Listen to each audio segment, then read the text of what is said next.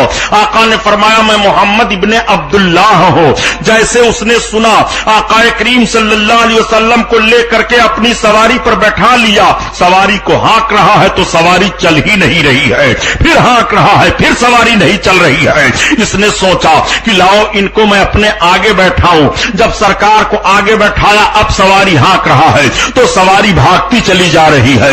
یہ سوچ رہا ہے کہ اس بچے کو میں نے پیچھے بیٹھایا تو سواری نہیں چل رہی ہے اور آگے بیٹھا رہا ہوں تو سواری بھاگتی چلی جا رہی ہے. مکہ میں میرے آقا صلی اللہ علیہ وسلم کے دادا کو بھی یہ اطلاع مل گئی تھی.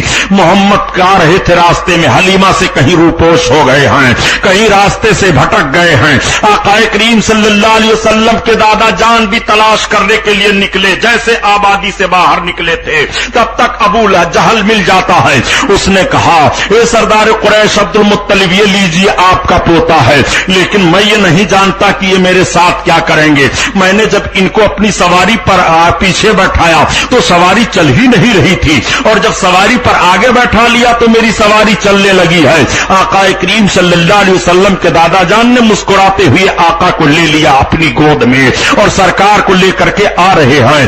ابو جہل کو کیا معلوم کہ یہی ہیں کہ جن کی خبر سے ہم بدر کے میدان میں مارے جائیں گے.